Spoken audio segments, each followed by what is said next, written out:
Story 2. A year after being left at the altar, I found out why, and it was my father who paid him to leave me. I still remember that day like it was yesterday. My wedding day. I was preparing to walk down the aisle, heart full of love and excitement, only to find that my fiancé wasn't there. Not just late, he didn't show up at all. My friends and family tried to comfort me, but nothing could fill that crushing, soul-crushing feeling. I had a couple of well-meaning friends who told me to use the reception to have a big dodged a ballistic missile party. But I couldn't. In that moment, I didn't feel strong or empowered. I just wanted to hide in a closet with a pint of ice cream. For months afterward, I spiraled. I couldn't eat properly, couldn't sleep, and every mirror seemed to mock me. I kept thinking it was something about me, that I wasn't good enough, that I had somehow failed. I stopped going out as much. I avoided social events. My confidence tanked. I felt like a joke, like everyone was whispering about me behind my back. The depression lingered. I went to therapy, tried to pick up the pieces, but the shadow of that day hung over me constantly. Every happy couple I saw triggered this deep, hollow pain inside me. Then, a year later, something came to light that changed everything. The truth finally came out, not through gossip or a third party, but from my ex-fiancé himself. He reached out, begging me to meet him, so he could explain. I didn't respond right away. I spent the next couple of days wondering if closure would actually help me, or just set me back. Would seeing his face again or hear his excuses sink me back into the bottom of the hole that I was slowly but surely crawling out of? I was going to say no. That there is nothing he could say at this point that would make it better, but my gut kept telling me to meet him. So I did. We met at a public park with plenty of strangers nearby. I wanted witnesses just in case. He tried starting out with pleasantries.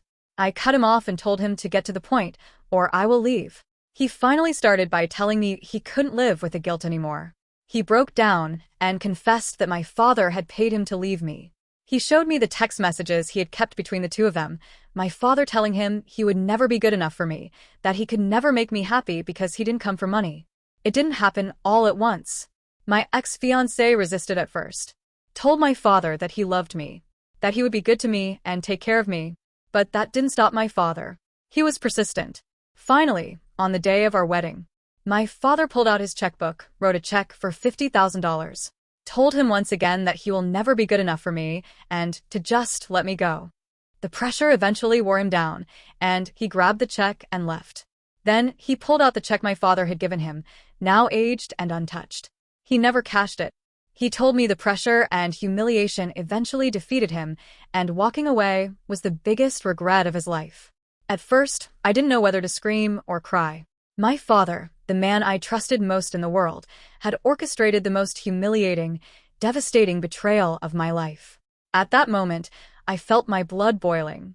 I no longer felt sad. Gone was depression, and in its place was rage.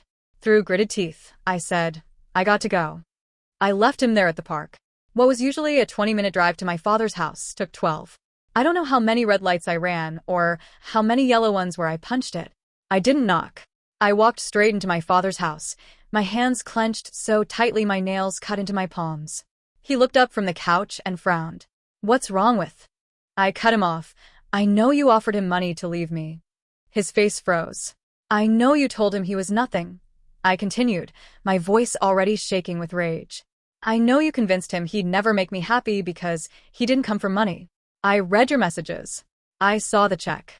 He stood up slowly. I did what I had to do. That was it. That was all he had to say. You arrogant son of a bitch. I screamed. Do you have any idea what you did to me?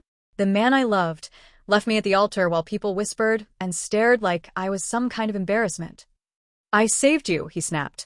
You would have had a miserable life with him. No, I shouted, stepping closer. You made my life miserable. I couldn't get out of bed for months. I hated myself because I thought I wasn't enough, and all along it was you pulling the strings. He took the money, my father said coldly. That tells you everything you need to know. Before I could stop myself, I slapped him. Hard.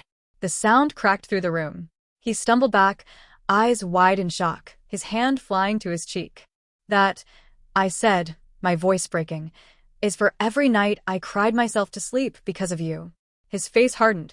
You don't hit your father. And you don't buy your daughter's heartbreak, I shot back. You don't get to decide who's worthy of loving me. You don't get to destroy my life and call it protection. I gave you a better future, he yelled.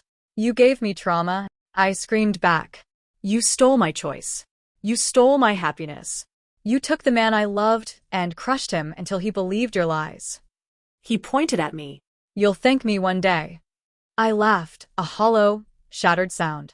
No. One day you'll sit alone and wonder why your daughter wants nothing to do with you. I wiped my face and stepped toward the door. You're done. Don't call me. Don't text me. Don't show up pretending to care.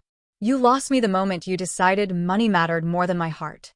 As I slammed the door behind me, my legs were shaking, but for the first time since being left at the altar, I wasn't broken.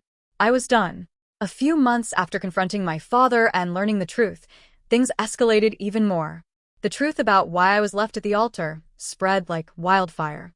My siblings and extended family made it very clear that they were disgusted by what he had done. For the first time, I saw him as just another flawed human being, not the protector I'd always believed he was. My mother filed for divorce. She claimed she didn't know about the last-minute confrontation or the money. She had heard her husband make remarks in the past about him not being worthy of our daughter, but thought by the time the wedding came around, he had accepted my choice. The family fallout was intense. Some of my relatives tried to act neutral at first, but eventually they all rallied behind me. My father faced serious consequences. He was excluded from major family events, lost his influence over my younger siblings, and was constantly reminded by others in the family that his actions were unacceptable. Meanwhile, I slowly started reclaiming my life. Therapy became my lifeline. I worked on rebuilding my confidence, rediscovering who I was outside of the shadow of that betrayal. My ex-fiancé and I, despite everything, ended things on a surprisingly mature note. We met again shortly after the confrontation. He acknowledged the pain he caused me, profusely apologized, stating that he really did love me, and asked if we could try again, saying that he would go to therapy individual and couple. I told him that I did love him, and a little part of me still does. That I appreciate him finally coming clean, but it didn't take back the pain I felt when he left me that day, or the pain every day after. I said that if he had just told me from the start that my father was pressuring him, we would have handled it together.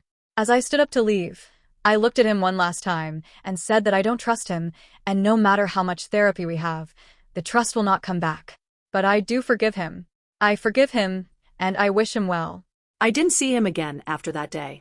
I don't know if I'll ever have a traditional relationship with my father again, and honestly, I don't think I want to. For now, I'm focused on myself, my happiness, and building a future where I am loved and respected by me and by the people who actually deserve a place in my life. I still have scars, but they remind me of my strength, not my weakness.